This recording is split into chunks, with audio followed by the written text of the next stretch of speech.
Don't you want to say something, Leo? No.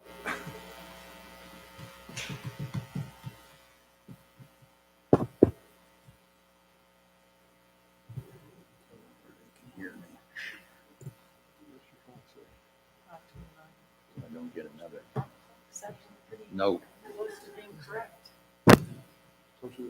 Yeah, closer than it was last month. Actually said it one day.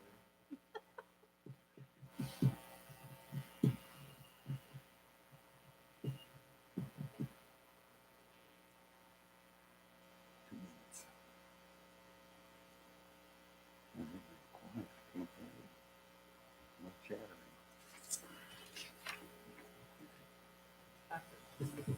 I got 528. Well.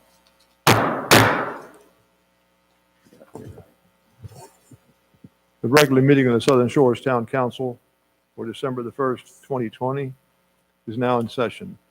Please join me in the Pledge of Allegiance.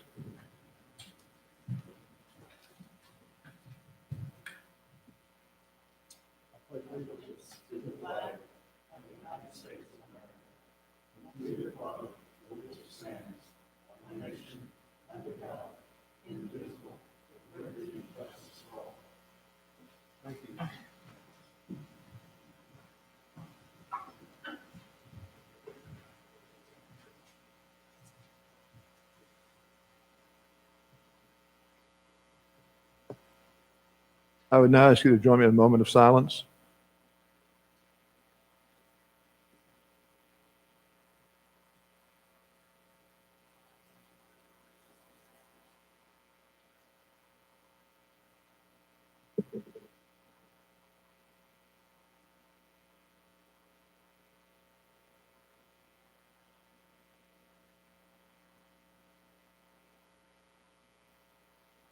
Thank you. I would now ask if anyone has an amendment they'd like to make to the agenda for consideration. Mayor, if I could, I'd like to ask the council to consider amending the agenda to move item 6A under new business as part of 3C. Item 6A is the appointment to the Fireman's Relief. And we, for timing reasons, scheduling reasons, ask that when Chief Limbacher makes his presentation, that you also hear that item at the same time.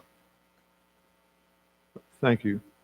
Do we need a motion, council, just a consensus on that? Anybody have any problem with it? No, I'll just move that we approve the agenda with the amendment. And I'll second. That's fine, Leo. Thank you. Thank you, Elizabeth. Anybody have any further discussion? If not, indicate by saying aye that you approve that. Aye. Aye. Thank you. We've done it. The agenda has been amended to reflect that change. Do I need a motion now to approve the balance of the agenda? Are we okay without that? That should be it. Thank you. We have an agenda. At this time, now, council, I'd ask for a motion to approve the consent agenda. So moved. Thank you, Leo. Do I have a second? Second. Thank you. All in favor of approving the consent agenda indicate by saying aye. Aye. Anyone opposed, same sign. Thank you. We have a approval of the consent agenda.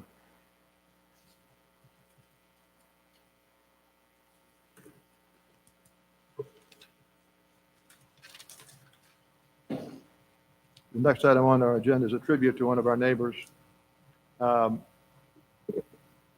I'm going to take my mask off just for a minute so you'll be able to hear me and I'll be able to see what I'm saying.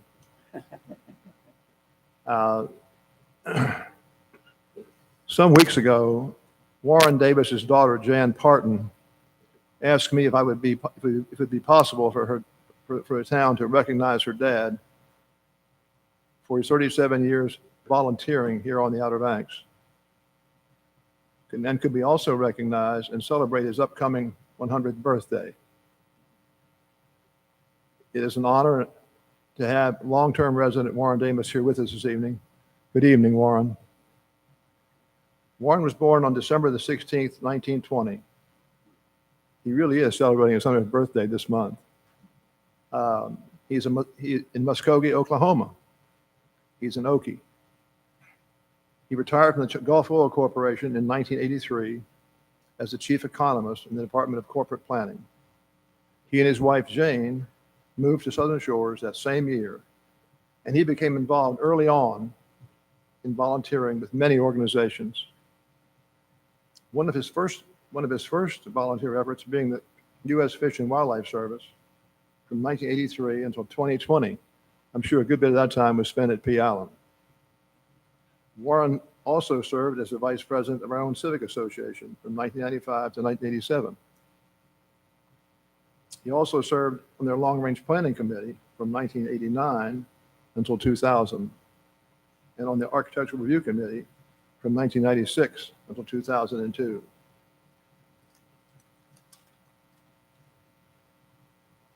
He served as treasurer of the Outer Banks Hotline from 1992 through 2016. Actually worked in the thrift shop from 2000 until 2016. During this time, he was named a North Carolina Outstanding Volunteer. He served as a math and English tutor for the College of the Albemarle students from 1987 until 2003, for 13 years traveling back and forth from Elizabeth City. He served as a member of the Dare Literary Society from 2003 until 2016. He was treasurer of the Coastal Wildlife Refuge Society from 1991 through 2016. Warren's faith is an important part of his life. He's a member of the Outer Banks Presbyterian Church and has served as an elder on the board of directors and trustees, I should say, and as Sunday school superintendent during his time here. He also served as director and treasurer of the Outer Banks Forum from 1992 through 1996. Warren, I am proud to recognize your service to all of us here in Dare County and Southern Shores, and to commend you for your commitment to helping others. In closing, I want to wish you a happy early 100th birthday, and thank you for your service. Thank you, Warren.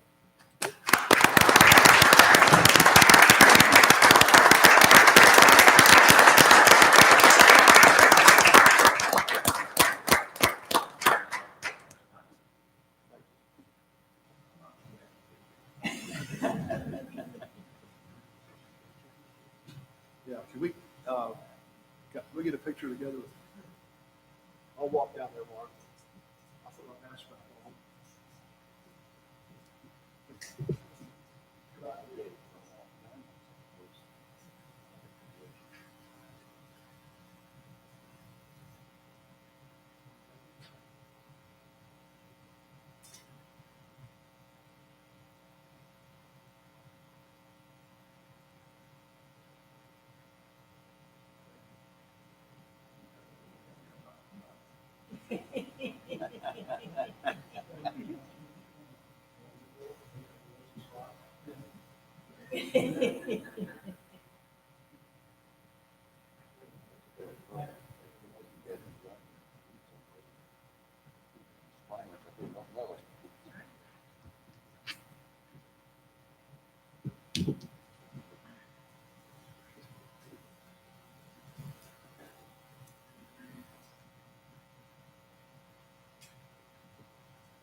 This time, I'd like to recognize David Bradley.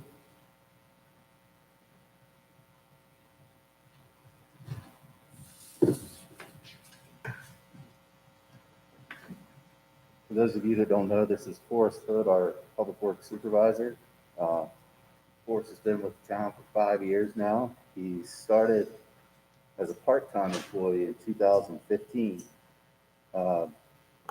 Through dedication and hard work, he earned a full-time position in the Public Works Department in November of 2015. And couple of years later, in July of 2018, through that same dedication and hard work and leadership that he's shown in his job, he earned the position of the Public Works Supervisor. Forrest is a huge part of what goes on at Public Works. He brings a lot of knowledge and skill to the table, and we couldn't do what we do without him.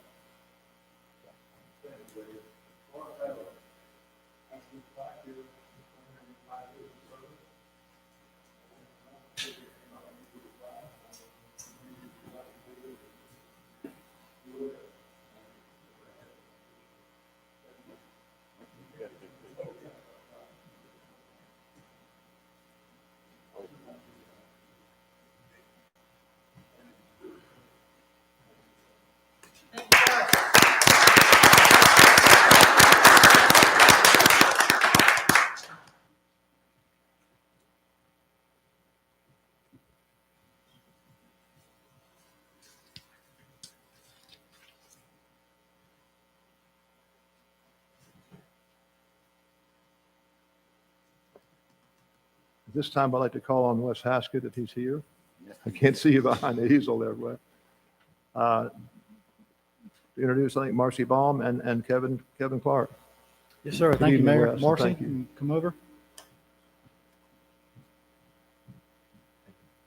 I'd like to introduce everyone to Marcy Baum. She's our new permit officer.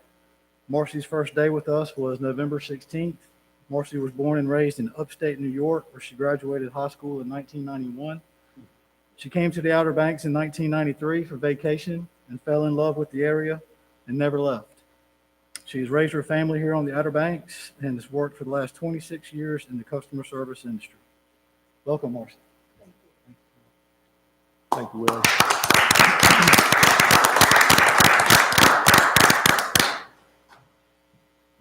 Next, I'd like to introduce Kevin Clark, our new building inspector, code enforcement officer.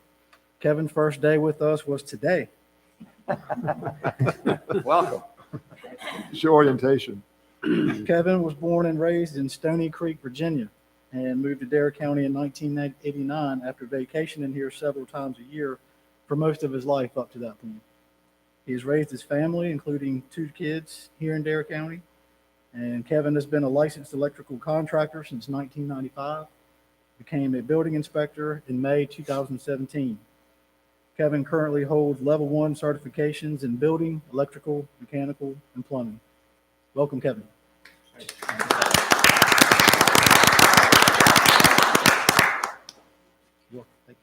Thank you, Kevin. Glad to have you with us. Thank you, Marcy.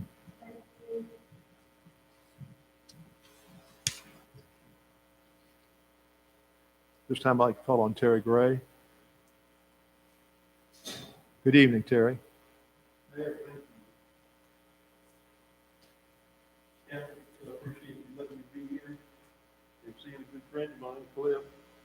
Nice to see him again. I'm here to make a presentation tonight. I want to show appreciation to your police department and present a plaque to your police chief. This is the 5th year that we did the Dare County Motorcycle Jeep Toy Run. We left from Walmart. We had 100 motorcycles. This was on September the 26th. We had 100 motorcycles and 60 Jeeps. And we went down the beach road all the way to Mans Harbor. And again, this year we had no incidents. And part of the reason for that is the excellent service that your police department provided for us in guiding us through the intersection. We thank them very much. And at this time, I normally have a video, but we didn't do one this year because it was awful hard to do it with the conditions with the pandemic and so forth. So, I mean, I could sing, but it wouldn't be very good. But, but I'd like to make a presentation to your police chief. So with your permission, I'd like to ask him to come up. Absolutely. Chief, we've got 2 things for you. First is one of our inaugural patches. Now, I don't know if the council will let you put that on the uniform. I kind of doubt it. But you can take it home and at least put it on the wall or something, or keep it in your desk, or use it as a coaster. But Use it I as wanted to well. present you with a Coaster. plaque of appreciation. We thank y'all so much for your assistance in helping us with the toy run. Without folks like you, we wouldn't be able to do it without any incident. This year, we made a sizable donation, and hopefully, we're going to help about 1,000 kids in Dare County. We had last year, we had a 300% increase from our initial year. It's a good thing that we do. The community is very supportive. The towns are very supportive, and we appreciate your police chief. He made you guys look good. Well, to be honest with you, we don't do an awful lot. I appreciate what you all do for what you do. That's a great cause, and that's a lot more important than shooting my hand. Well, Thank you very much. Yes, sir. Thank you. Appreciate it. Mayor, thank y'all very much. Thank you, Terry. Thank you, Terry. Good presentation.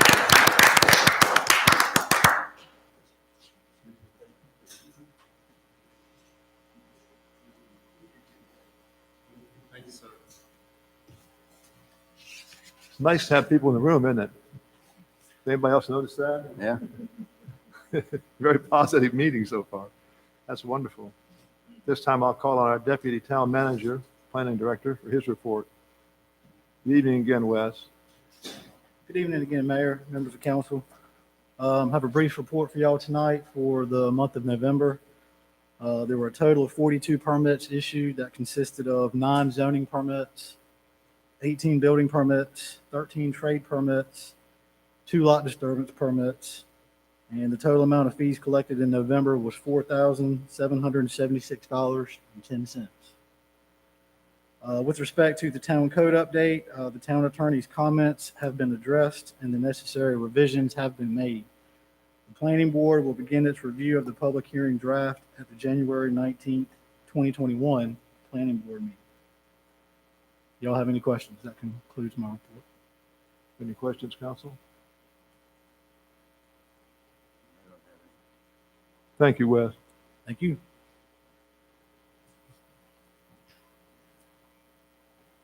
This time I'd call on David Cole, our police chief. Good evening, chief. Evening, Mayor, members of council. The report for November 2020. As you can see, the officers responded to 1,444 calls for service. In 2019, it was 1,418. As you can see under the incidents of crimes, there were 11 that were reported. It turned out 25 offenses. Under the criminal arrest, we had 5, but there were a total of 20 charges. 10 of those were drug related. Under the citations, out of 70 traffic stops, the officers handed out 18 written citations for a total of 24 total charges, and another 31 warnings for a total of 32 total charges. We had 1 ordinance violation, and we had 4 reportable motor vehicle accidents for November. Any questions? Were those 4 accidents on 12 or Two somewhere? of them were on 12. Okay. Are you in competition with Terry Gray for who can collect the most toys? We'll take all we can get, and that's for the Toys for Tots. So I appreciate what they do as well. The more, the merrier. Pun intended. Okay. Thank you. Thank you, chief.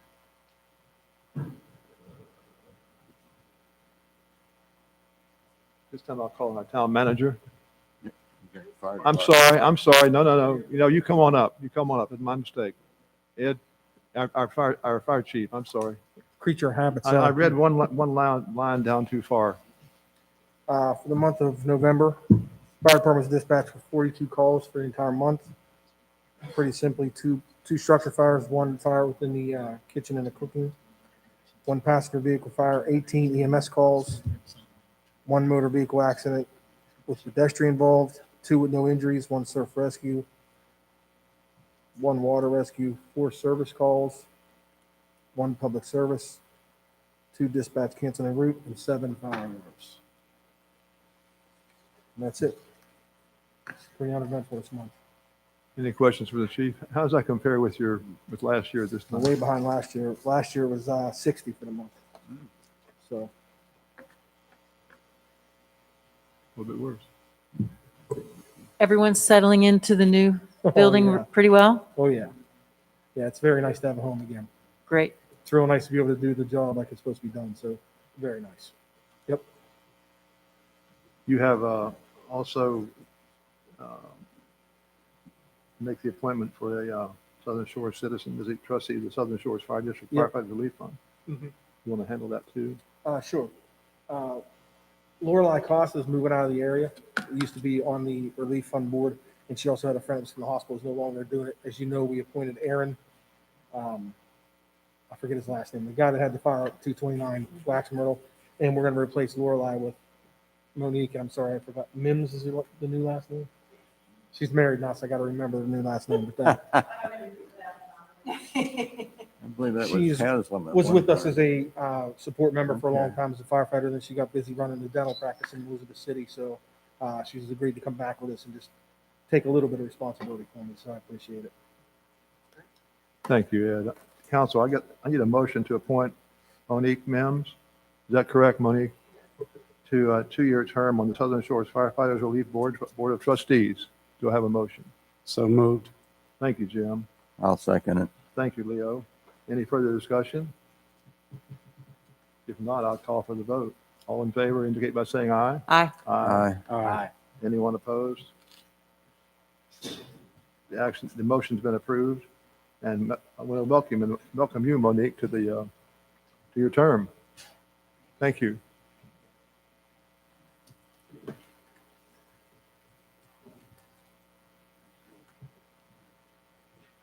Oh, cool. Thank you. Thanks again, Ed. I know the name. Yeah, yeah. Oops. You ready? Oh, I met that.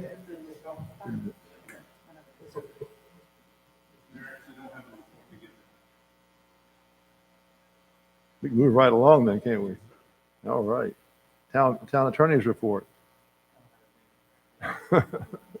Thank you, man. Joe, is anybody want to speak publicly? Public comment? Is anybody signed up? Mr. Paul. Paul? Come up. Good evening, folks. Good evening. The red mask is for a reason. Hope you don't mind if I take it off so I can speak.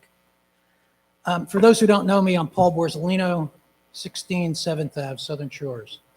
I am here to again officially invite everyone, those of you, those in the audience, and is the meeting on Zoom tonight?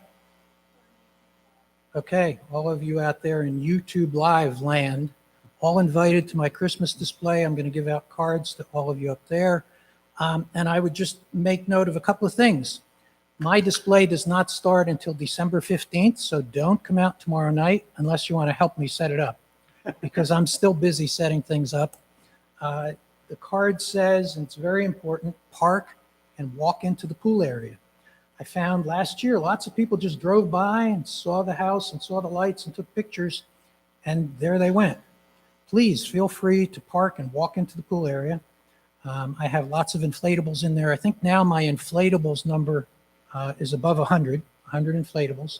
Don't ask me how many lights, because I've not taken the time to count those yet. Some year I will. But come on out and see my display. Like I said, December 15th is when I light it up, and I keep it lit until January 5th. So here's cards for everyone up there.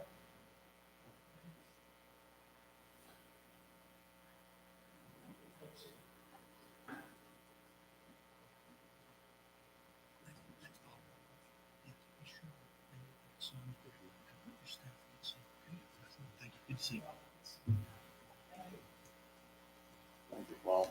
Thank you, Paul. Have a good evening.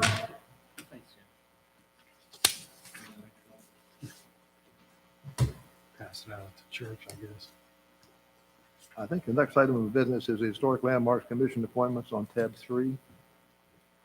Under tab 3, if you haven't already done that. What about the MSDs and the old business? I'm sorry. Did I skip one? Yeah, old business, beach nourishment, tab 1.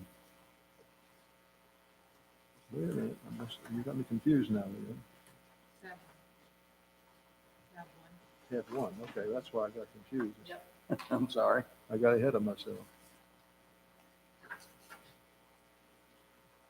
My apologies, guys. I'm keeping track of my mistakes tonight, and I've already lost count. Don't be too hard on yourself. I got good help. Yes, tab one, I got it. Spent a lot of time on this earlier.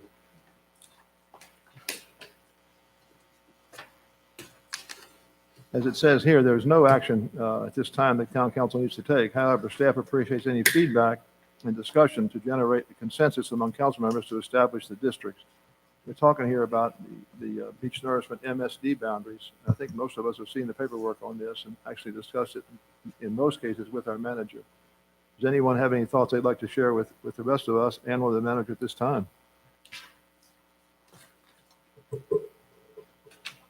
I was just going to suggest we let Cliff Yeah. make his presentation and we can ask him questions after he's gone through everything. Is that, That's Sound- fine. does That's that sound perfect. good? Yeah. Great. And I'll That's all try to yours. be brief with this, but as we do move further into the process of commencing the beach nourishment project, we need to consider the process for establishing the municipal service district, which will fund the cost of the project.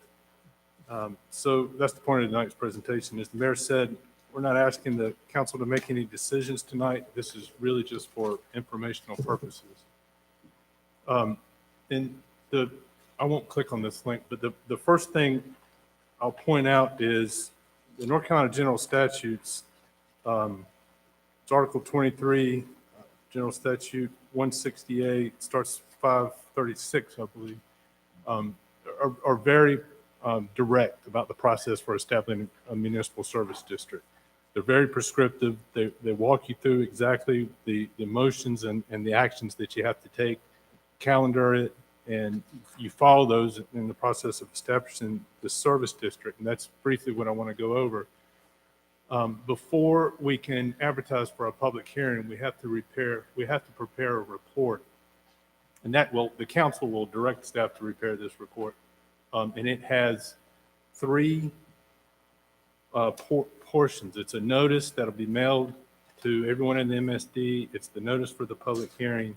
And there are three things that notice has to include: a map of the proposed district or districts. You can have multiple districts showing the proposed boundaries, a statement showing that the proposed district meets the standards set out in North Carolina General Statute 168 537. And I will read that. It says, the city council of any city may by ordinance define a service district upon finding that a proposed district is in need of one or more of the services, facilities, or functions listed in 168 536 to a demonstrably greater extent than the remainder of the city. So that's kind of the standard you have to meet when you're establishing the service districts. 168 536 lists the purposes for which districts may be established. The very first one is for beach erosion control, flood, and hurricane protection works. So the very first thing that's listed as a purpose for a municipal service district is the purpose for which we're establishing it. Then the plan for providing how we're going to provide this service in those municipal service districts.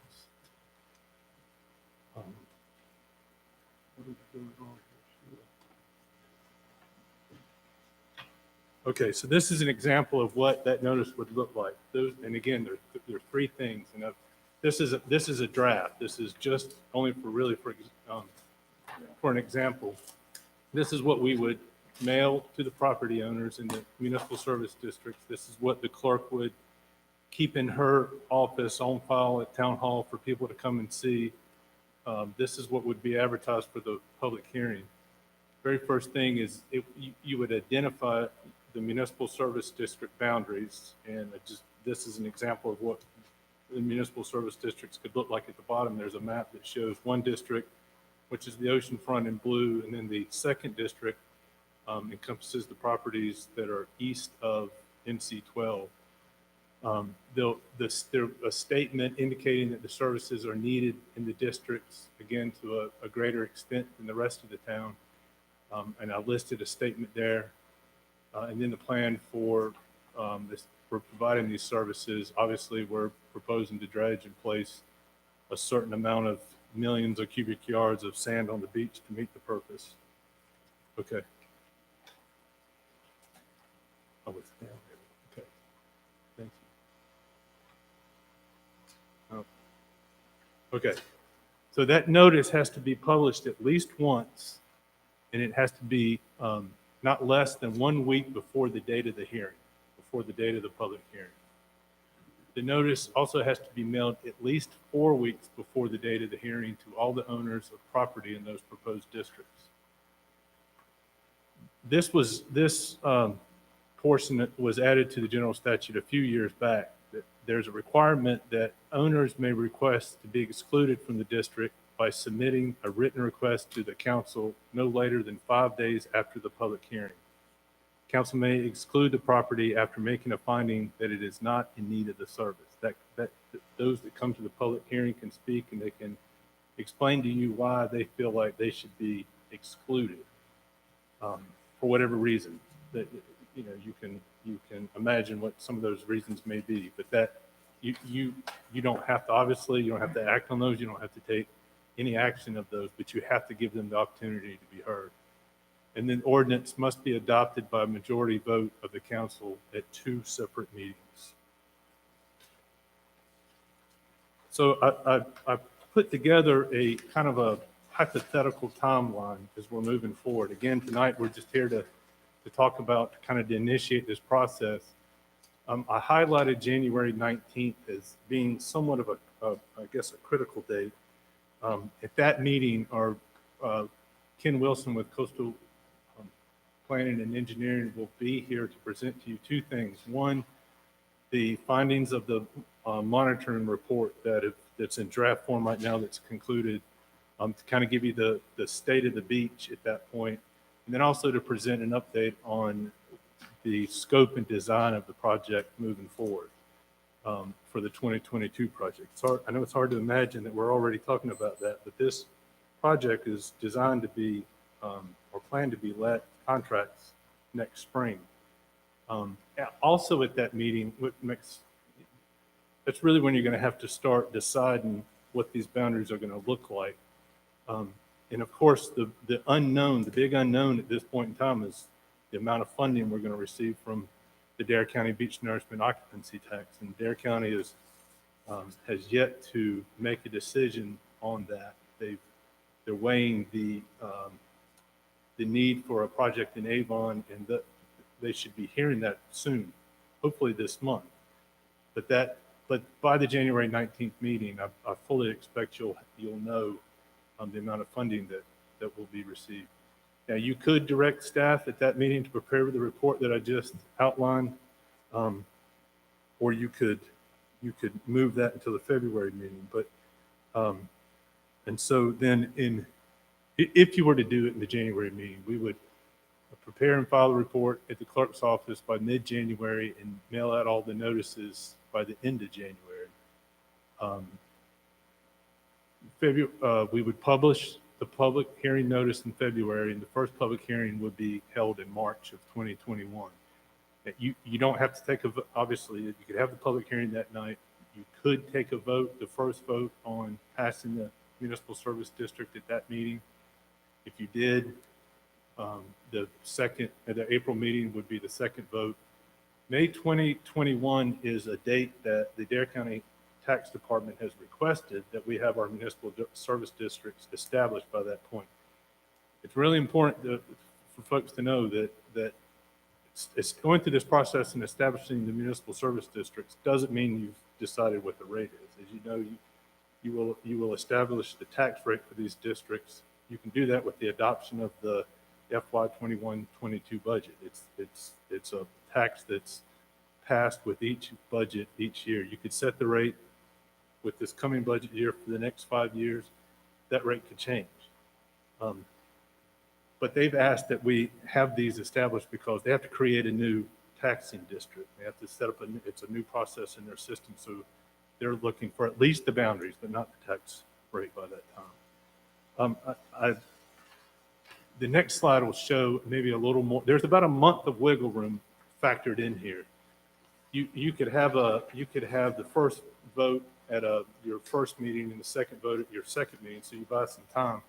But I've included a little, kind of an alternative here. You could, if you hear the report in January, you can direct staff, if you were to wait till February 2nd to direct staff to prepare the report, that would put the first public hearing in March 16th. You could take the vote at that meeting and then the second one at the 6th.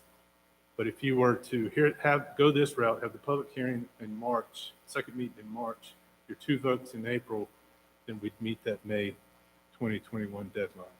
So there's some, this is kind of the outline, but there is some wiggle room. There is a little bit of time built in to these calendars. Okay.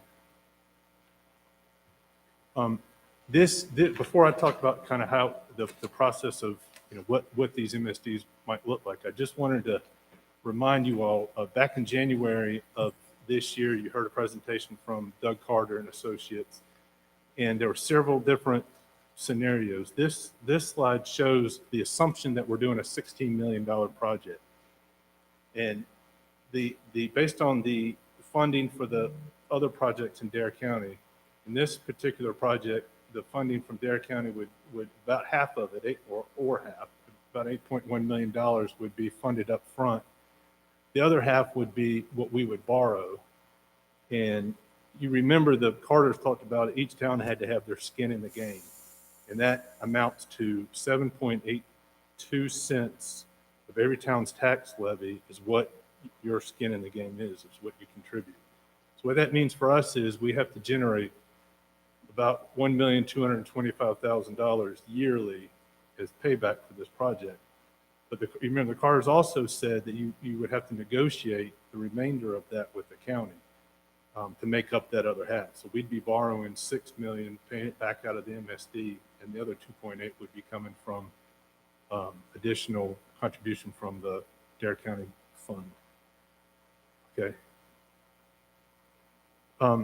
So the scenario that I've kind of contemplated, and there's a bunch of different ways you can draw this line, but the thing to remember is when you're establishing these, that you're deciding the boundaries based on that standard. It's important to remember what the requirement is for definition of a service district.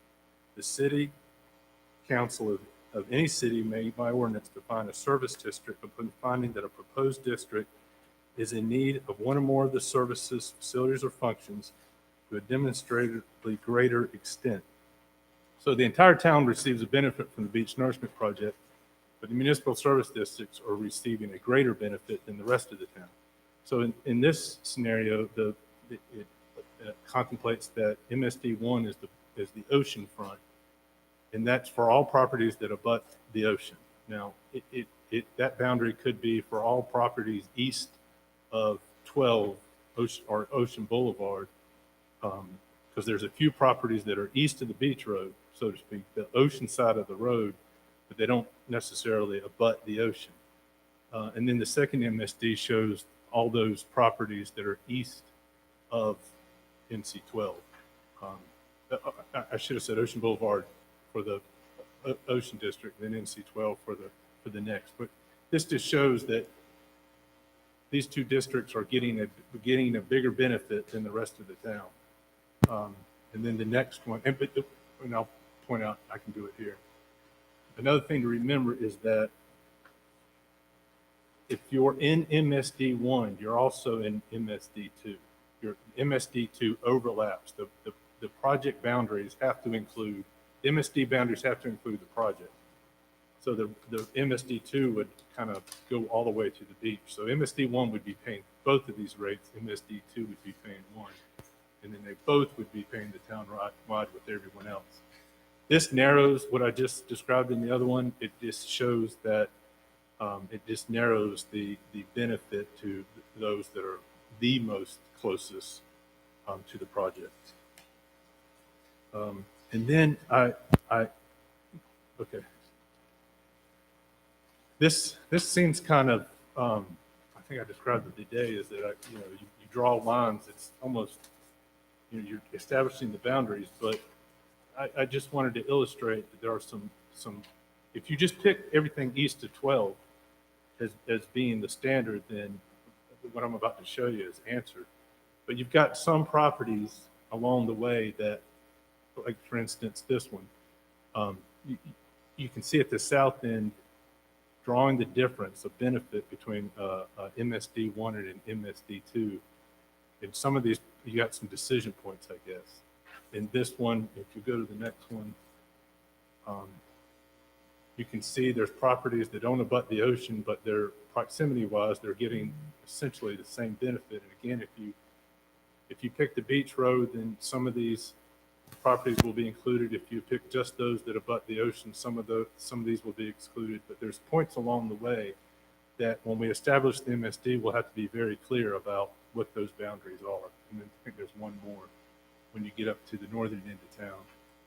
You just have to determine what you think is the greatest extent of the value to these properties. So I went through that very fast, faster than I thought. But I just wanted to give you an idea, and also for those that are residents and those that are going to be paying this tax, an idea of how this process is going to unfold. This is the timeline that you had originally that kind of gives you, this is not in your packet, but you've seen this before. This just shows you the calendar for the entire project as we're moving along. And we had the establishment of the MSDs from January to June. I just wanted to take tonight to introduce that process. So I'm happy to answer any questions now or later. But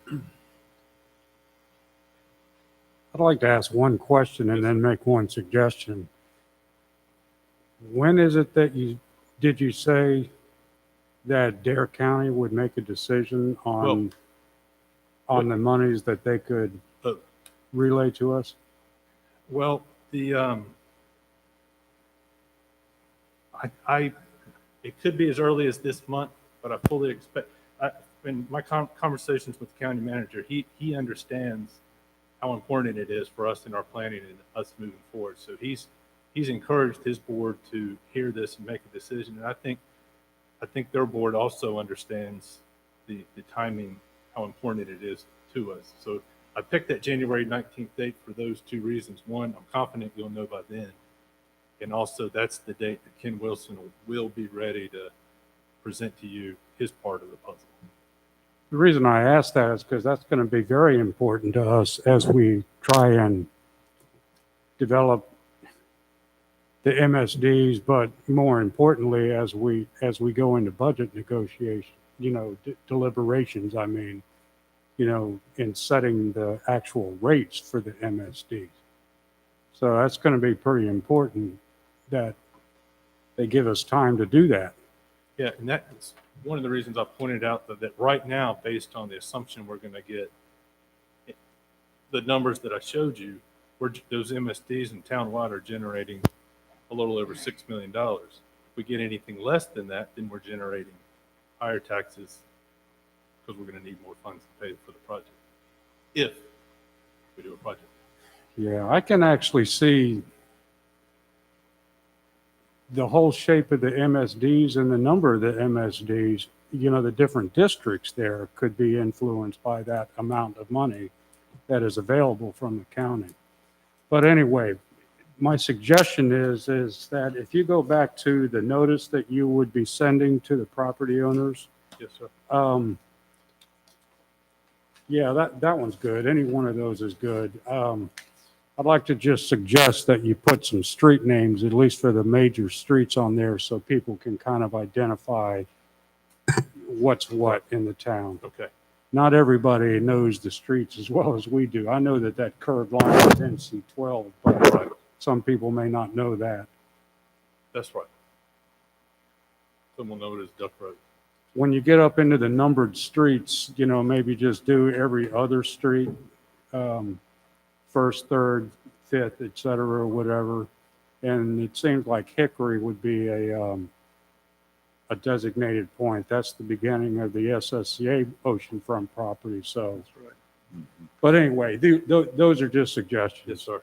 Thank you. The notice that would be mailed to people that will be in an MSD, correct? That's correct. So they'll, very fact they get the notice will identify they're in an MSD and what MSD it is. Right. Map is referenced. So hopefully they'll pick that up. If a resident is wanting to be excluded, they come to the public hearing, they make the presentation, but they still have to provide a written request. No, I think that would take the form. If they're not going to speak at the public hearing, then they would have to submit the written. So they can go, they Yes, can sir. do it at the public hearing and/or have a I'll have to written verify request. whether or not they have to leave. I mean, if their verbal presentation would suffice, but I'll Yeah, make sure I clarify that. yeah. And it would be both. It-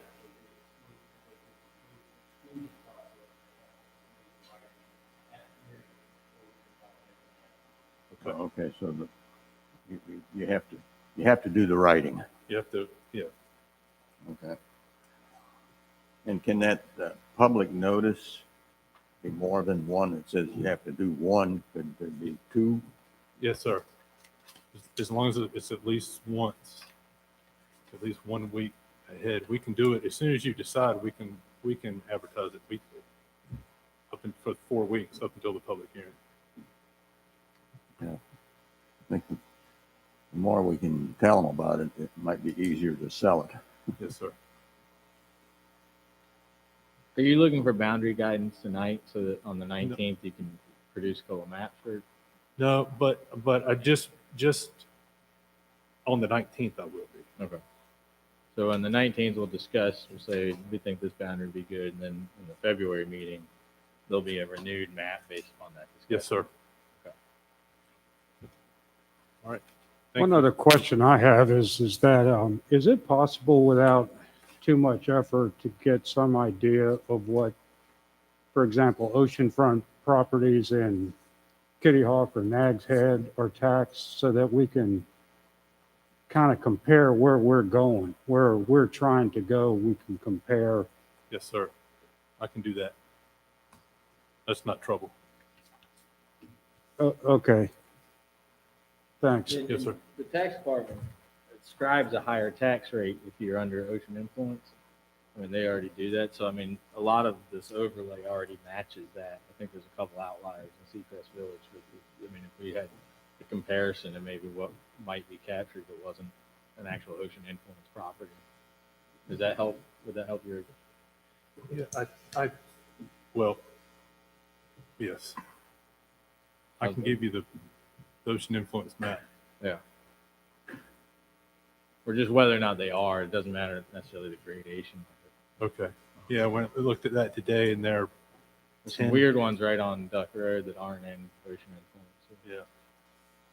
Most of what's highlighted on these maps are all under OI. I mean, If we introduce the ocean influence into our discussion, which I'm not saying we shouldn't, but could we possibly get some more background as to how those ocean Yes. influences parameters methodology. were derived? Absolutely. I've Okay. got that. I can provide that. Okay, that would be helpful.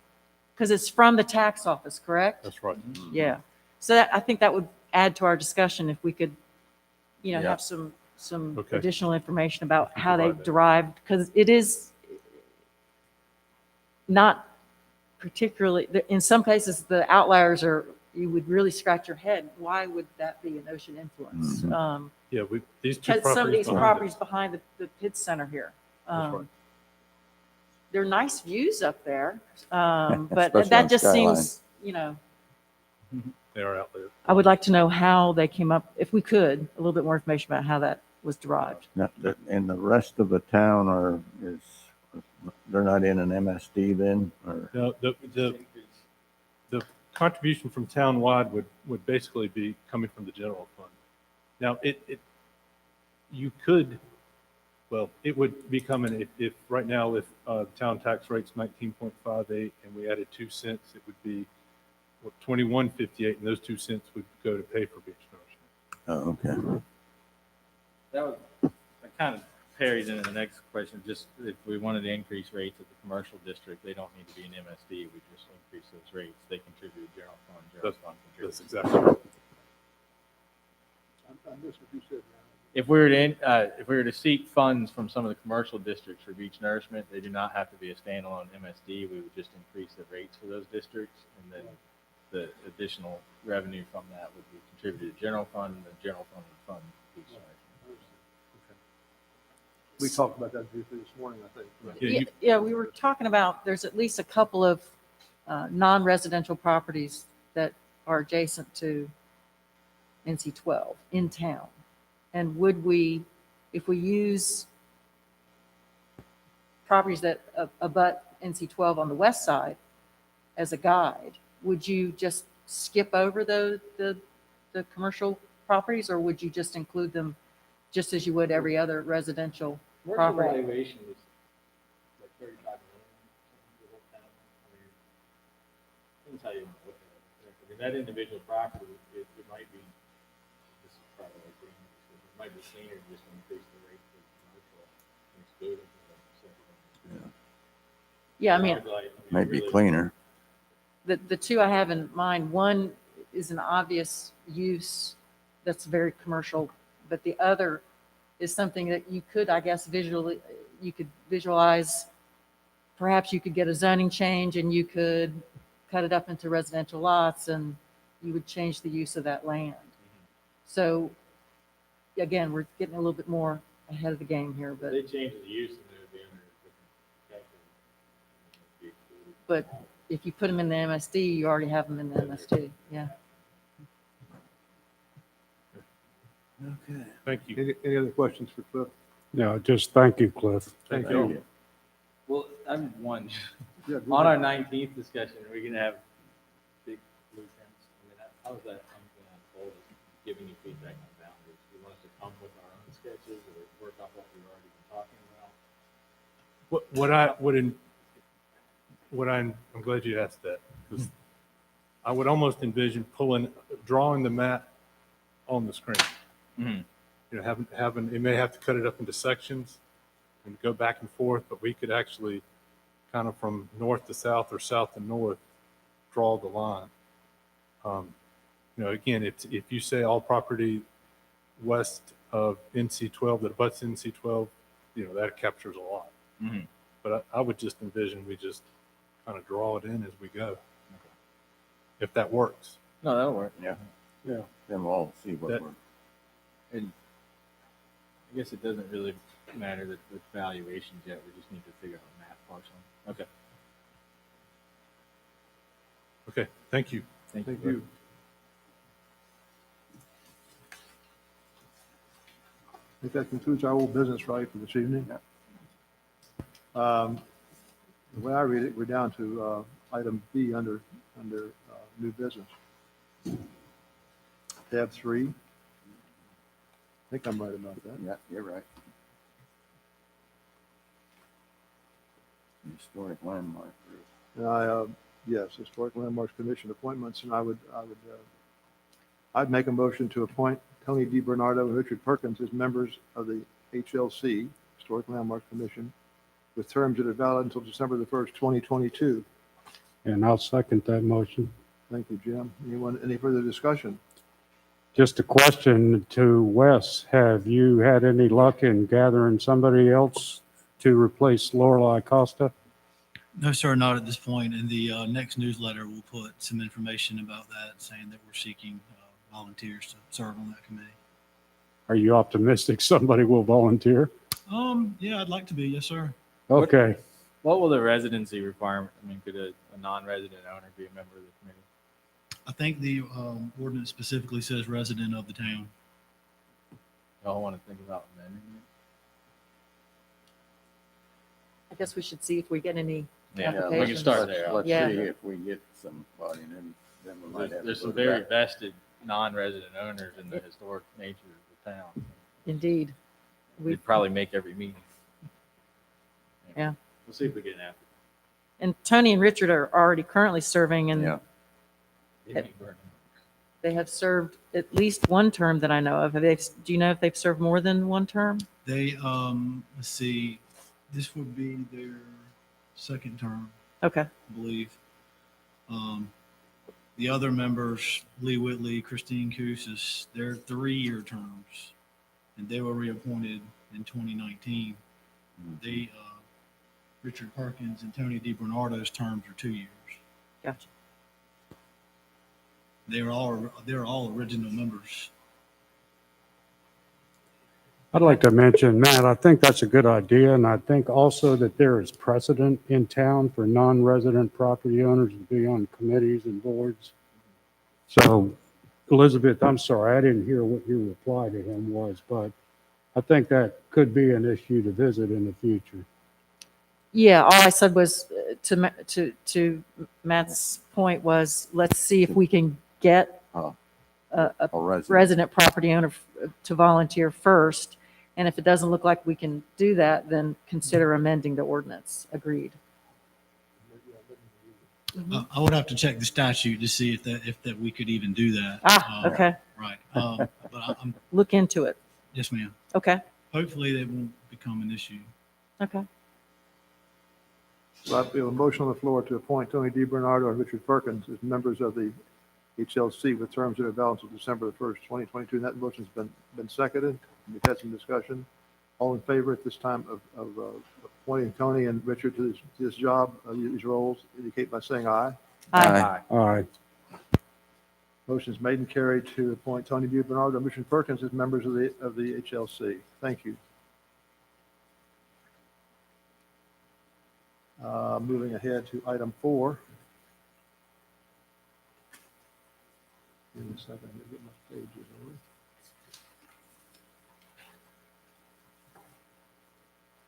Resolution 2020-12-01 CSCM award funding.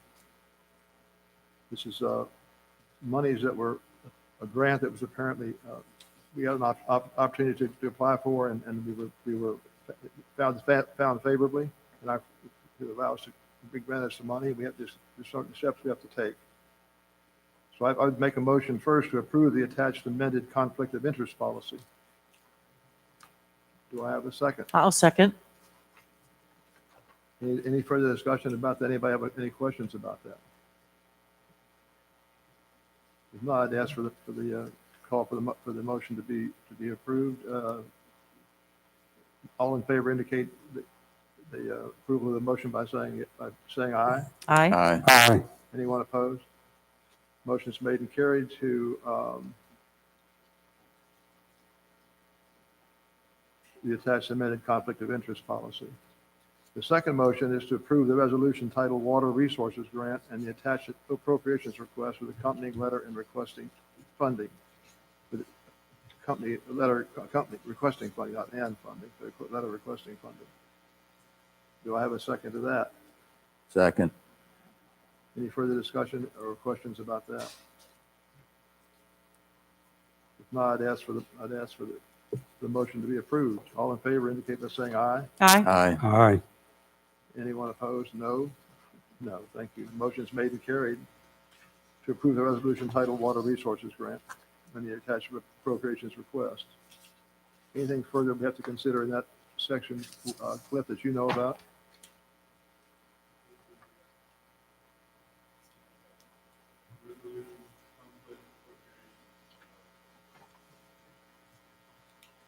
You got it all? Okay. Next order of business then, council, is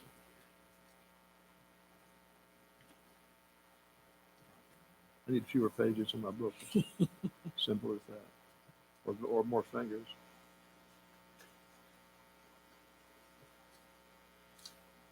Tab 5. Yeah. Tab 5, a council meeting schedule, proposed resolution 2020-1202. Thank you. Let's go to tab 5.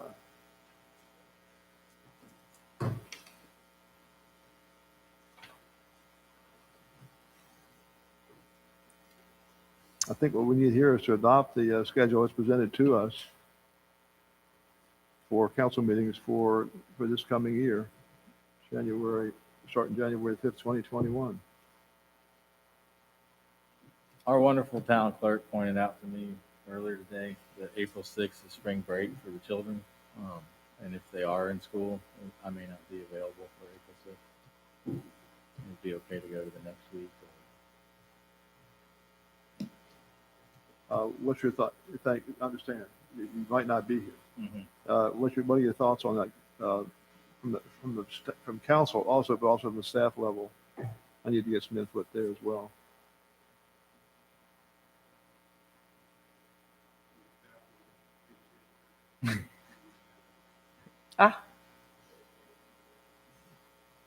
Do you have any other conflicts on the 13th, Sheila?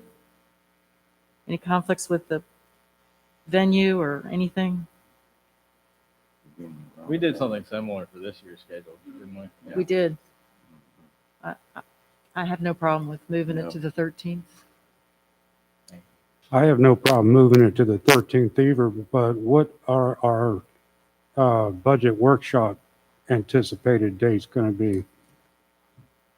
The 20th of, That'd be the third Monday, okay, or Tuesday, excuse me. We'd have back-to-back weeks. That month. Is that something we can manage? If so, any other suggestions about changing or modifying this? Sometimes we have a second meeting and sometimes we don't. How's that process going to work? Because we don't have them in there. This says we'll have one on the third Tuesday as needed, so I guess we would. Yeah, I'm just trying to, Leave it up so to everybody council. understands that, we're not eliminating them. Yeah. They still can be put in. It Correct. it presents us without having the challenge of having to cancel them by vote prior, but Yeah. leave it up to the manager to suggest additional workshops, or we individually can suggest workshops as the topic. I mean, next year might be pretty loaded going through the funding process. So. It just seemed to make more sense to schedule them as we need them rather than cancel them at the last Yeah, minute. I just like to make sure our people that are watching this understand that we're not eliminating them. So the motion would be to adopt this. We'll have plenty. I'm sorry, Matt. Sorry, I was over talking over. No, you probably had something important. I was joking with Leo. So the motion here would be to approve this council meeting schedule as presented to us, with the exception of changing the April meeting from April 6th to April the 13th. Is that correct? Correct. Right. I'll second that motion. Yes, if you would. Thank you. Mhm. Anyone have any further discussion on this? If not, I'd ask for a vote to approve the council as the calendar as presented with the change to the 13th of April. All in favor indicate by saying aye. Aye. Aye. Anyone opposed?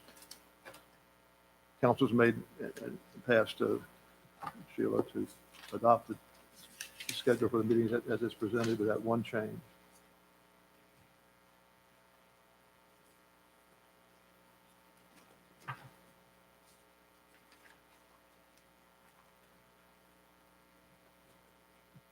And the last item of business, I think, is a consideration of the street project,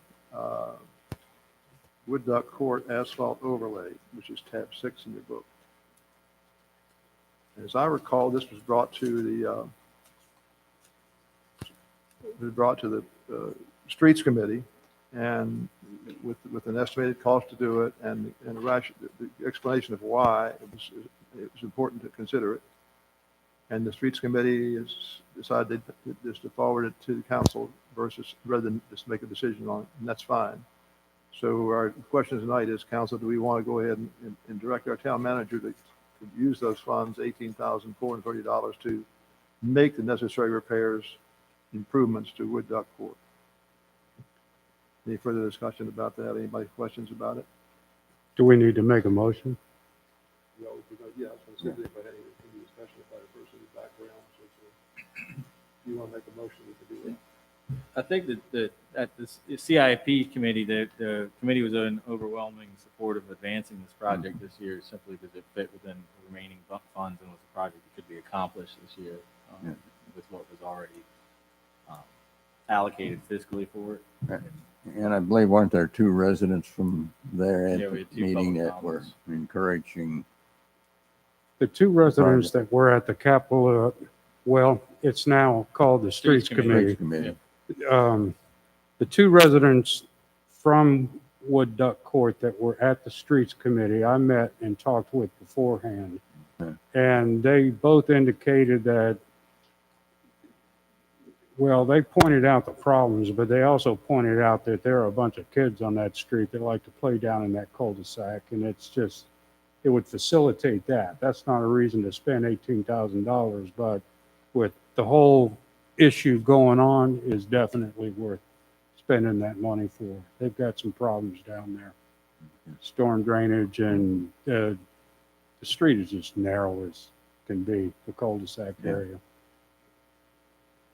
And my understanding too, Jim, was that the reason for, or part of the reason for doing this now is the result of there's been some activity on that cul-de-sac, a house under construction, and there's been some contractor trucks, et cetera, coming and going. And Yes. that the street has never been improved. It has never been identified as one of our priority streets. And it's not, no work has been done. So it's the original street. But the additional, I guess, impact of the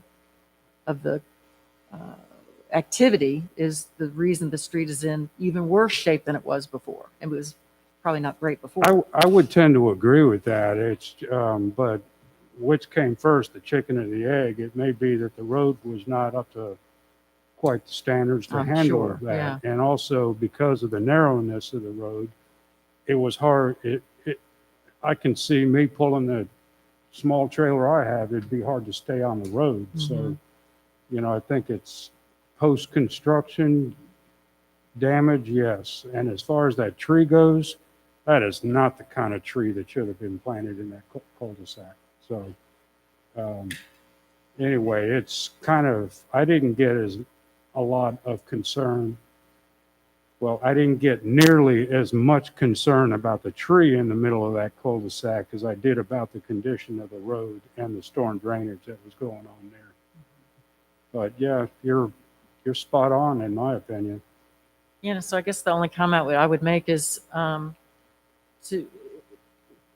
the town needs to be vigilant with contractors and others who are, if they're abusing the road or not using it as it is intended, and we can hold them accountable, then we should at least take the opportunity to do that. Well, I think the normal process, Wes, correct me if I'm wrong, is they've got to submit a bond for any damage to the streets. Yes, sir. But how do you enforce that if the street is substandard to begin with? It's one of those kind of, I'm sorry, Wes, I didn't mean to cut you off. No, this is no problem. The town ordinance requires a $5,000 surety bond payable to Town of Southern Shores.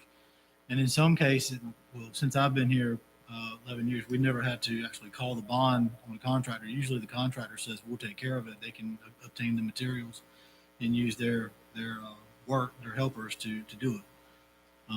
So in this case, I think the contractor did try to make some landscaping improvements, but he didn't have the ability to, I don't think, make any improvements to the roads. I think the road was, as y'all were saying, was not quite adequate to begin with. Okay, I'm good. I just wanted to make that point. Well, it's a very valid point, but like I said, it's, you know, the condition of the road beforehand didn't lend to those contractor vehicles being able to get in and out of there without, you know, having impacted the road. We've also resurfaced some of those other teardrop cul-de-sacs in that same line, whether there was construction activity or not, preemptively to improve the road design.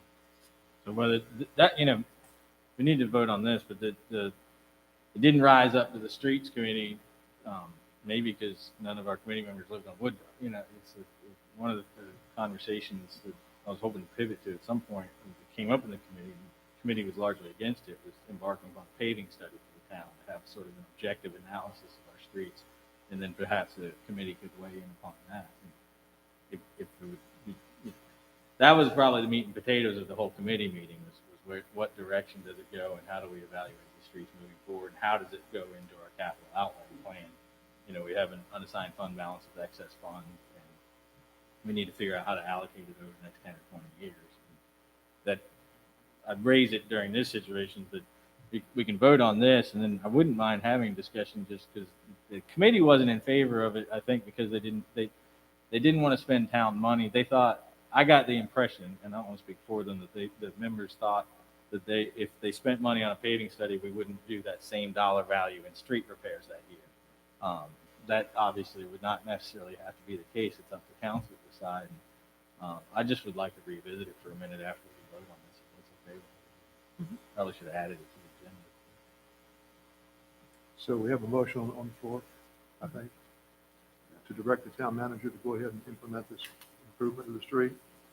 I think I made that motion. All right, so See, second. did we second? Yeah, you second. Okay. Second. We have a motion and a second. We have So- discussion. That's good to know. Yeah, we discussed it, I think, we really said what they wanted to say. Mhm. In that case, I'll ask for a call for the vote. All in favor indicate by saying aye. Aye. Aye. Anyone opposed? Motion's made and carried. Sheila, to go ahead and direct the town manager to expend the monies to fix the Wood Duck Court asphalt. Mr. Mayor, if I could ask the town manager, Cliff, can you let the folks on that street know what action we took here today? Okay. Thank you.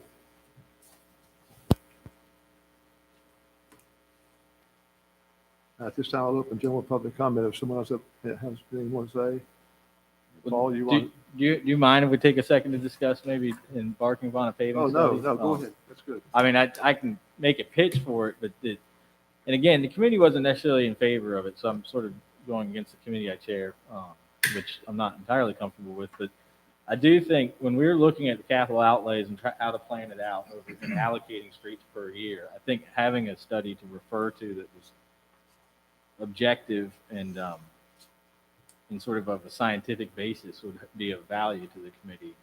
And it may very much look like the list that's already created, or at least it could be referred to a study.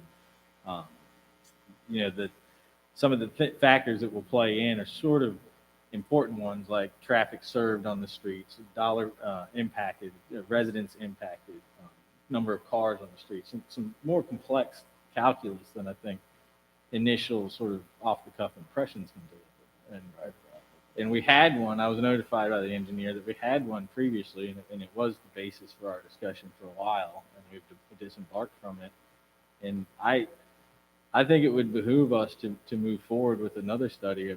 They'd say they're good for 5 years. We could probably stretch it 5 to 8 years, and it would assist the manager in constructing sort of a 10, 20-year paving plan that then the streets committee can weigh in on as a citizen input on whether or not that fits the facts on the ground enough, or we want to do additional improvements to those individual streets like sidewalks or something of that nature. But it gives us sort of an objective study, more or less, to base where we come from. Because what it seems to happen now, and I'm sort of a novice at it, but I've sort of witnessed it over the last year or so, is you have your A, B, and C, and then every meeting, one street in D gets moved up to A.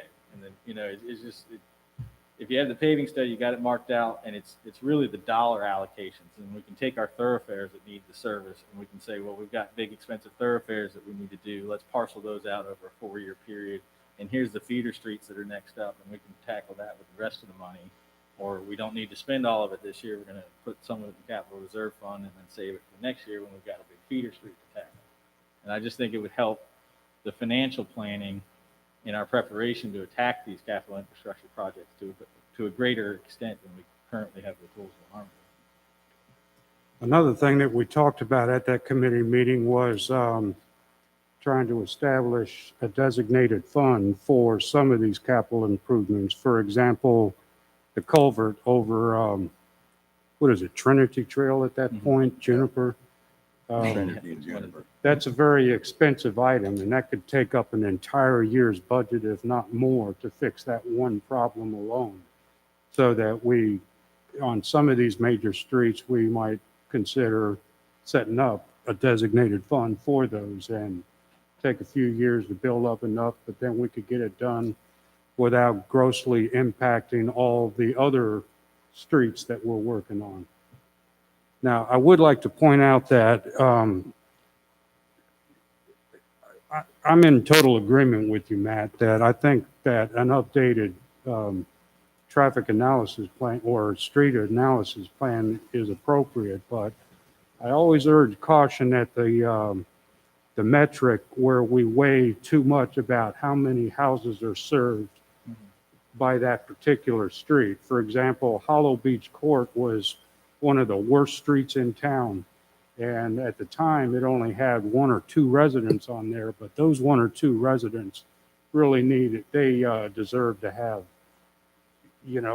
access to their property without being able to bottom their car out. Last Hunt Lane is Last Hunt Lane is another one that only serves maybe a half dozen houses, but it's in terrible shape. There's a driveway where there's actually the concrete drive is above the street level because where their concrete drive meets the street level, there's a big, huge dip right there. So yes, there's all kind of metrics to judge and prioritize them by, but I just always urge, don't look at how many houses, don't weigh that as too heavy as a factor that would make sure that they never got done. There was a big battle when it came time to do, I think Chickahaw Trail, the north end of Chickahaw Trail, because it didn't serve as many people. That was where the flooding was so bad, and we managed to rectify the flooding and take care of the peat base by spending about $500,000, but it corrected the problem. They still have some problems with the surface of the street, but the flooding issues have been resolved. There was some discussion at that meeting, as I recall, the last streets committee meeting. There was some advocacy for not doing a survey as such, a paid-for type analysis, and just do it internally and save whatever those dollars would have been to do a survey done by an outside entity. Was any more thought given to that? Just kind of Done internally by the engineer in Public Works. Yeah. Have them be involved. I know that Joe had sort of given the impression that was, I wouldn't say it was beyond his scope, but not. I think I don't want to speak for him. It's sort of like having, hiring DEC to do beach nourishment farming. It's an expert in the field that has a little bit more knowledge of the way these things work. Because as Jim's point, they'll do a conditional overlay. So the first pass theoretically is conditional. So this is the worst street, this is the best street in town. Then they overlay traffic counts and dollars invested and things like that. And you have both of those work products to look at. So you have an acknowledgement of this is the worst street in town. Then you have an acknowledgement of this is the most heavily traveled street, but it's number 19th on the worst street, and how those intermesh guide the decision. I still would like to see a traffic study done because I'm still opposed to individual council members appointing members to that streets committee. It sets up a politicized approach on the street committee. Now, in the future, I hope we can get away from that. But to have an independent, street analysis, I think would be the better route because, like I said, I'm just cautious about if the street committee ever got very politicized to reflect the council members who, appointed them.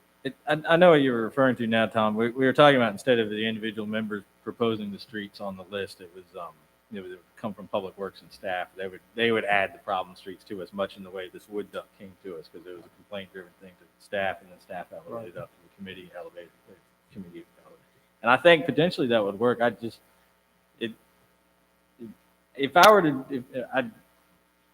how do I phrase this in analogy? If I were to evaluate a structure, I would want some structural analysis done. I wouldn't, and I think I probably it was a bad analogy. I said I wouldn't ask the neighbor what their opinion was on the structure of the house. I would ask the engineer. And that's sort of the way I feel with the paving study as well. And then the culture of the streets committee is what brings in that sort of nuance that Yes, Jim's at. yes. And sort of,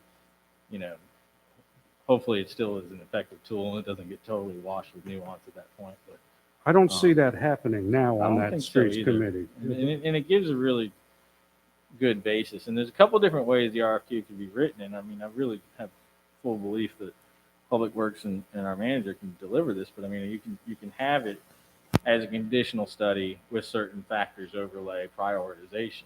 And then, but if those factors are exposed in the report and you're aware of what the prioritization allocations are, then you can interpret it a little bit better.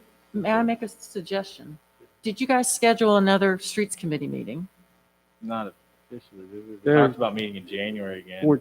Yeah, quarterly. Because the manager is going to fill out the financial outlays across multiple years. If you get together in January, I mean, I think it's significant that you were unable to convince the members of the streets committee to go along with your proposal to do a pavement evaluation study. But you also said you think that they didn't go along with it because they thought it was taking money away from the capital outlay. So if you were to perhaps put that on the agenda and make it more of a presentation to where they really truly understood that if you were to do the pavement evaluation study, it is not going to affect how much money is going to be spent on capital improvements for streets. And then see what your committee members tell you. Oh, Matt, correct me if I'm wrong, but there really wasn't a they. It was just one person. Is that correct? Because I remember the people that zoomed in were all fine with it. Except one. Yeah. I mean, I do think there's a hesitancy for people to go on record to spend money. I mean, I do think because it was a financial consideration that they deferred from. I feel that's the onus on the budgetary officer. They have historically spent money. They've made recommendations on the streets. I hate that I missed the meeting. I feel like we should have at least, very least, the support of the streets committee before we would make that suggestion for an expense. I can understand that as a councilman. I mean, I know that if they still didn't support it, I still would think it would be a prudent thing. Either way. I mean, I do wish we didn't focus enough on the pitch. I mean, we kind of did a round table. What do you all think at the very end? But it comes from further discussions with staff and public works and things like that. Not the requirement, but the tool that it would provide would outweigh its cost. I do think in general, and this is kind of self-serving thing I'm going to say, but I do think in general, the streets committee or the capital improvements planning committee, whatever you want to call it, has served a pretty useful function. Yes, definitely. And I think just my gut feeling, I think who knows better than we do what the conditions of our streets are. I mean, we really have a feel for it now. The best example would be Wood, it wasn't even on the list. No, you're exactly right. Allocated money. Exactly. Well, actually, Dewberry was over them for many years too. Yeah. So, I mean, I think a comprehensive street study. And you got- I really think that just proves the point. And you got But the it same, got missed because it was a citizen-led committee. And what I found, I mean, Public Works has pallets of asphalt. They know better, but because of the nature of the committee, they're not often forefront in making the recommendation. And I think giving them a tool to hand out to the citizens and say, not only are we spending a ton of money dumping asphalt on this particular street or this particular street, but here's a paving study that also verifies what we're saying. So I know you all drive this one street every day and have a complaint about that one, but we're out here repairing this one daily. Mhm. And this is where the Was there any points are coming. Last Hunt is an example of that. Was there any estimated cost to have someone come in and do a survey for us, to do a study? We look at the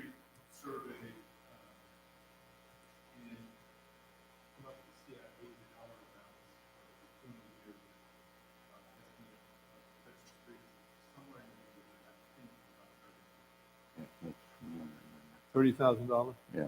Yeah. Those kind of dollars don't scare me as far as to having somebody professional look at it. Yeah. I mean, where's your opinion? I mean, I kind of know your opinion because we talked about it. But do you feel comfortable sharing your opinion on the matter?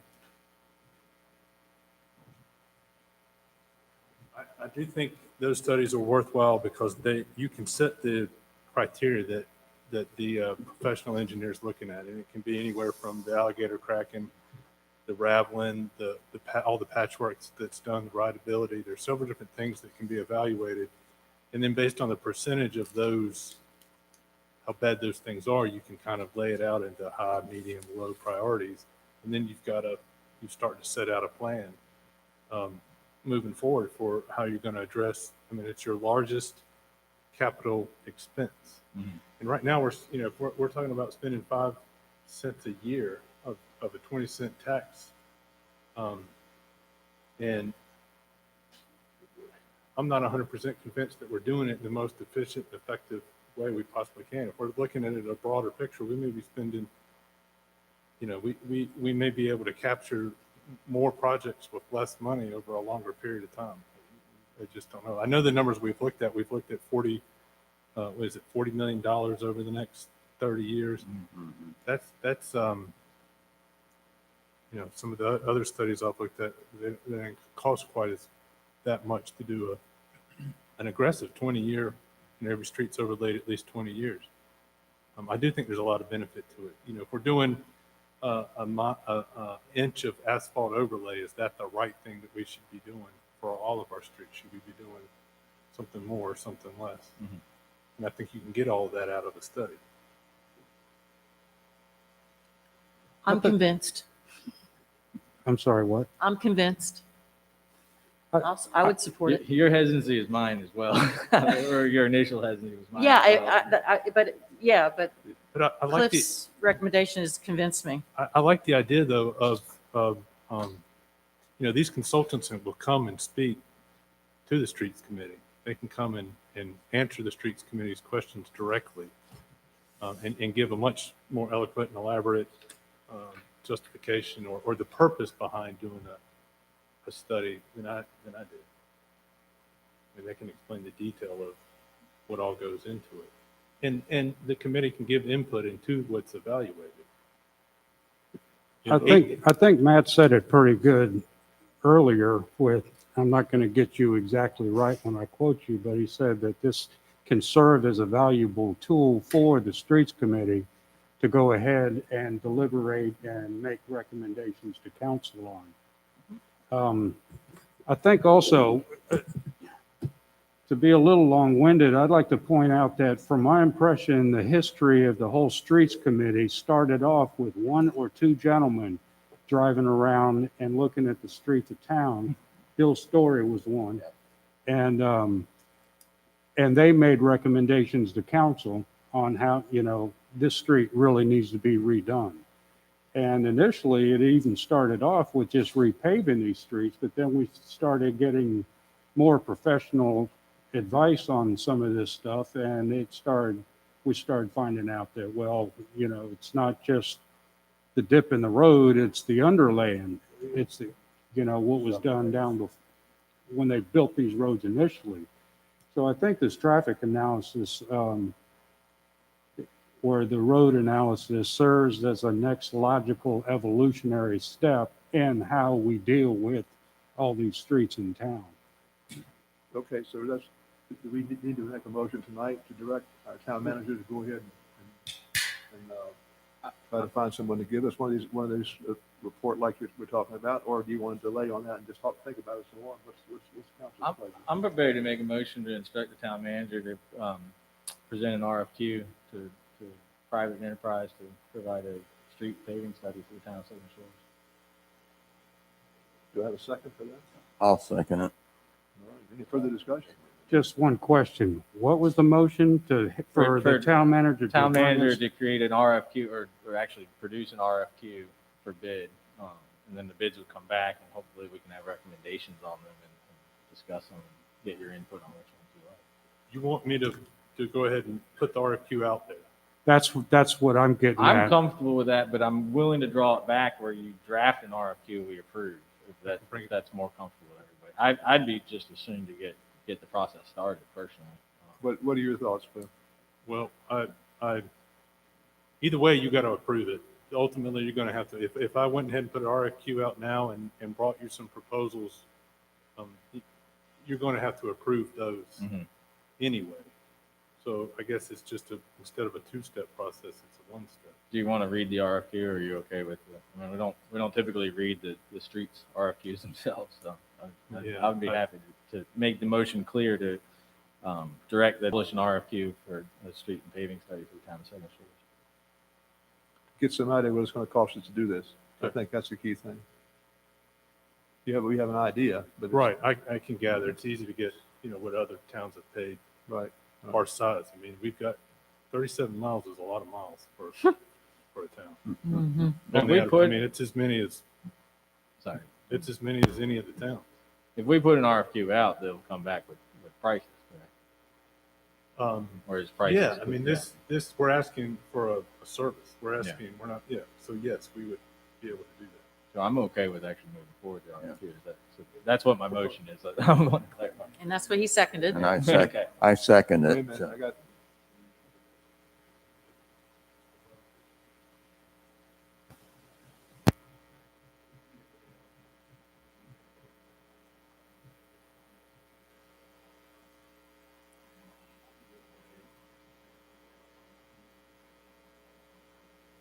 Not the cost, yeah.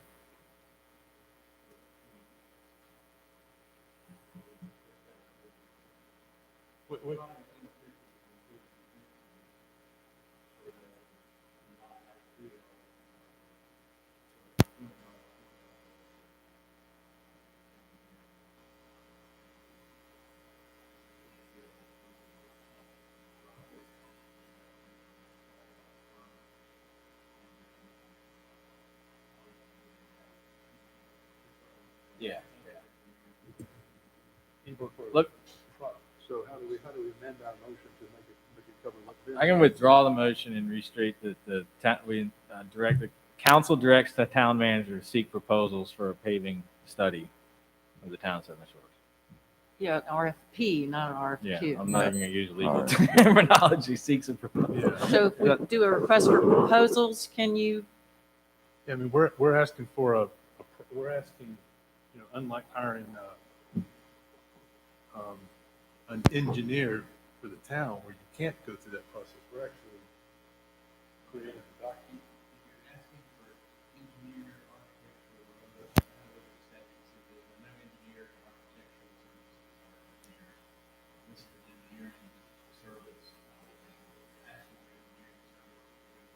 we have to do RFQ? Okay. Okay. That's the difference. Okay. So So we'll come back. I'll seek request for qualifications. Okay. I hate to belabor this, but I'm wondering if we shouldn't let Cliff draft the RFQ and then let us look at it to make sure we're kosher with it. That, I don't know, I'm just playing devil's advocate. This is putting a lot off on you, assuming that you're understanding everything that's being discussed up here and our desires. Well, I think you can meet the challenge, but I'll. Yeah. I have no problem. I've got confidence he can comfortable with develop it, but we still we would have to approve We'll have to approve whoever. whatever firm is selected. If we select a firm, Yeah. it'll come back to us. I mean, I We'll would, be able to read their entire packet. All right, I'm good with that then. we would come back with that, with whatever number of applicants or proposals we got, and make a recommendation. Is my motion clear still? Yep. Yeah, and my second's still there. So can I get a restatement of the motion that we all agree on? Q. And I'll second that motion. No, it's No, already I'd been already- seconded by already did, Leo. okay. Yeah, we already said. I withdraw my Is second. there any further discussion? No. All in favor indicate by saying aye. Aye. Aye. Good. Thank you very much. Thank you, Cliff. Thank you, Council. Um, Humoring me. I'd mention one other thing, and we experienced this with the Tall Pine Bridge. We had $1 million+ bridge there, and fortunately, we were able to get a significant grant to help pay for it. Our troubled bridge over at Trinity and Juniper, we may be able to do the same thing. Able to find a consultant, or not a consultant, but a grant that would allow us through the highway department to rebuild that bridge. Yeah. That's certainly an That option. sucker needs redesign. That tube's never gonna Big work. time. Any other business? According to this, it says time for mayor's comments. So We have public comment. Any public we comment? did try, we Paul, you want gonna to try say public comment. I mean, we tried that already. Nobody wanted to speak. No, I asked Paul, he was here. He didn't want to speak. The only thing I want to say on our mayor's comments is we're not going to meet again in December. So we're looking at Christmas and New Year's before we see each other again. I want to wish each of you and our residents and property owners a wonderful Christmas and the best New Year. And I thank you. Well, we haven't canceled the second meeting in December yet, but we can cancel it next week, correct?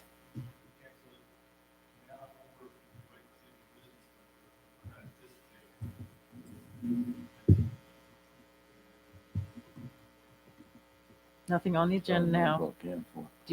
So we don't have to cancel it now, though. We don't have to cancel the council, I don't think. I think Yes, you can take care of it. Yeah. Yeah, town That would be my council. preference, is to leave it on the calendar for now, just in case something comes up. And then if it looks again like nothing comes up, then we can just do the process as we've already provided for. What are you going to bring up? Well, I wish you all a We're Merry gonna Christmas certify one the more election. time. Yeah, we can always wish each other Merry Christmas. Merry We Christmas. can have no Yeah, holiday party. 5-minute meeting. Anything else, Luca? I don't have any comments, Mr. Mayor. Matt? Wish everybody a Merry Christmas and Happy Holidays. And I'm very excited about our new staff members. I agree with you. Gina? I too am very excited about those staff members. I'm looking forward to meeting our new building inspector. I have talked with Marcy though. Yeah. But Mr. Mayor, I really want to thank you for highlighting Warren Davis's contributions to the town and our greater community out here. That I've said it before, it's not my original saying, but Southern Shores is a town of volunteers. And just like I really commend all the people who wanted to be on the Historic Landmark Commission and the Volunteer Fire Department Relief Fund. Mr. Warren Davis, he's done a lot. It's really worth commending him for. And I just encourage everybody else in town to get up and volunteer, if not for the town, for the church, for Room It Again, Meals on Wheels. There's all kind of volunteer activities out there to help make communities better. There's ways you can pay it forward. Yes. I just got a couple things. Remind everybody, there is a blood drive. It started today, but there's one again tomorrow with Red Cross. It's partnering with the Dare County Realtor Group with Holy Redeemer. It's from 12 to 6. And there is a shortage of blood drawing this time, but you have to have an appointment. So you can go on to redcross.org and do that. Just an update on occupancy. For September, our occupancy rate is up 40%. For the calendar year, it's up 6%. And then if you go look at the months, month over or year over year, January and February we were doing pretty good, and then March, April, and May we fell in the tank, and in June it started coming back up. So that's on the occupancy side. The other side, the meals collection, September, believe it or not, was up 29%. But you got to remember, a year ago we had a hurricane that had impacted that too. But we'll take the day in the sun. But the calendar year, it's off 22%. And if you look at year over year or month over month by year, we were doing well in January and February, and then from March on, until September, we were way behind. So they're got their limits. Again, I don't know what may happen because our numbers are going the wrong way, both as a state and as a county. So The COVID numbers you're talking about. yeah. And the other one, I don't know if anybody attended or looked at the Throwdown Surf Classic that we had up here a few weeks ago. They raised $33,000 at that, and those funds were donated to the Outer Banks Relief Foundation. So I found that outstanding because they had moved it once. Good news. So that's great. And again, Merry Christmas to everybody, and a Happy New Year, and hopefully next year will be a little better than this year. Thank you, Leo. Do I have a motion to adjourn, council? So moved. Any discussion? Yeah, Matt's good. Second. Meeting's adjourned. Matt Thank you. second. Let's see what we got in the mail. I think it's a